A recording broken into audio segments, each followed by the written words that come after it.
Yeah, any good news welcome at this point, right? Well, the news is that folks on Social Security will not have to file a tax return in order to get their federal stimulus check. Those are expected to be mailed out here within the next week or so. And the Treasury Department officials there announcing that Americans on Social Security or disability will no longer have to file taxes. So more financial relief is on the way for millions of low-income households. The lawmakers have actually agreed to send out stimulus aid to those being impacted by the crisis. So Americans may actually qualify for monthly checks of up to $100. And with inflation at record highs, Americans are feeling the pain of higher prices. It's especially true when it comes to filling their gas tanks.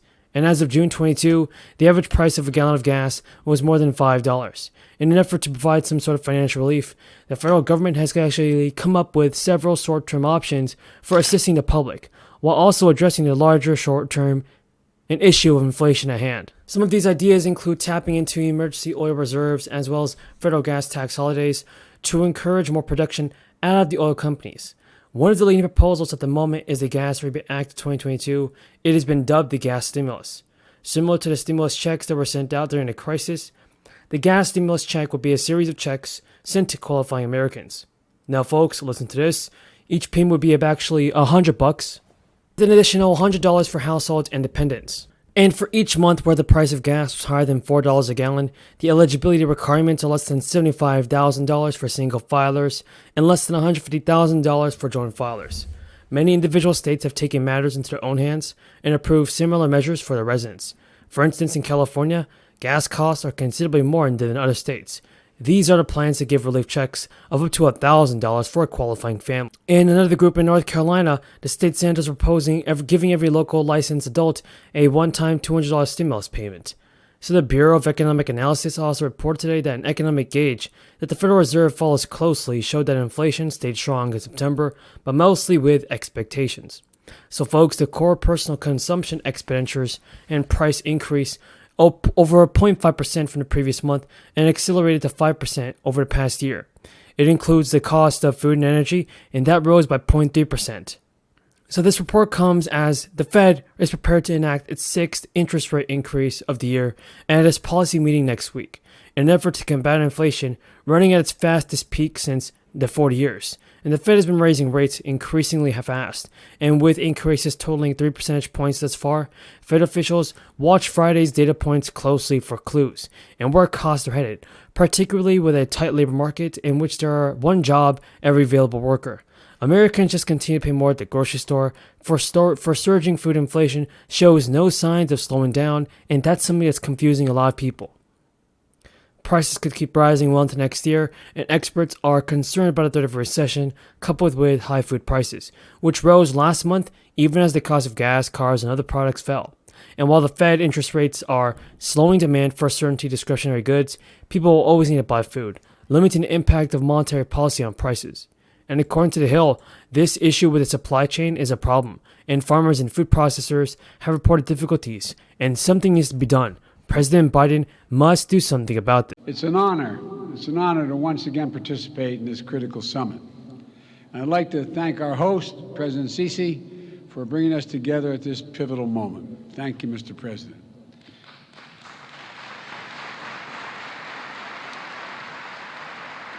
Let me start by acknowledging that this day is a day of commemoration at home in the United States.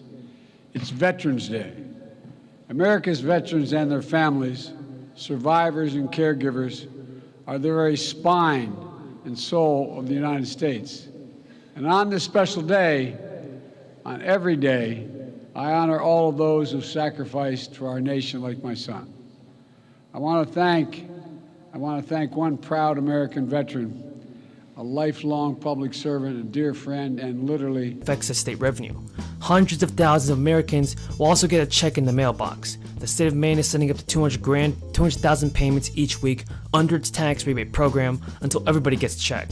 To qualify for a rebate check in the state, you must meet a few requirements. As far as income goes, as individuals must not exceed $100,000, while heads of the household and couples can make up to $150,000 and $200,000 respectively.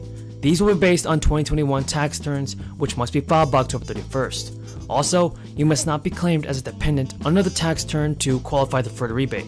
The Department of Administrative Financial Affairs told reporters that it is processing checks at the peak capacity of 200,000 checks per week. There is no specific order by which the payments are going out.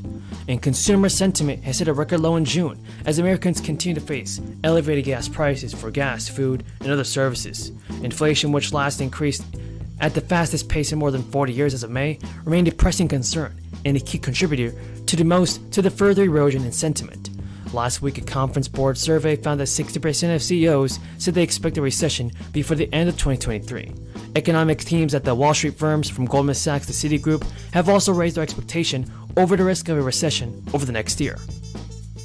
Recognize the gentleman from Florida, Mr. Buchanan, to inquire. Thank you, Madam Secretary. I want to thank you for your service. You and I just talked briefly a few minutes ago, but my passion is really to look at the big picture in terms of debt and deficits. If you look over the last 15 years, everybody talks about reducing the deficits, and that we've ran up almost $20 trillion in debt in the last 15 years or so. So what can we do about that? But also, I want to how does that tie in your opinion, to inflation? The last 4 or 5 years, or last couple of years, we ran into $4 or $5 trillion of additional spending. They like to spend another $2 trillion, but everybody feels in our area that it's impacting inflation in a big year, and it's killing a lot. I'm in Florida, so a lot of our seniors count on a slight raise here and there, and this deficit is really hurting them badly.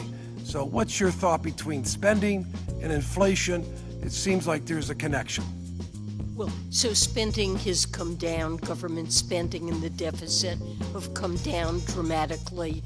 We had a substantial response to the pandemic, which was appropriate. It succeeded in getting our economy back to full employment and mitigating a great deal of harm. In that way, I think it was very successful.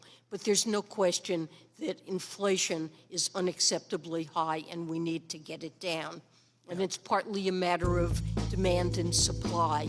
And the Federal Reserve has a primary responsibility. Madam Secretary, we're just short on time. Let me ask you just quickly, in terms of interest rates rising, it's impacting a lot of people. In the 70s, you know, we had inflation. We used that as I think our major tool to try to tap down inflation. But as you raise interest now, 50 basis points or 100 basis, you're probably talking $300 billion in additional taxes. It doesn't seem like we can continue to raise rates because of the massive deficits and the debt that we have. What's your thoughts on that? Well, interest rates at the beginning of the pandemic were exceptionally low to try to help the economy recover.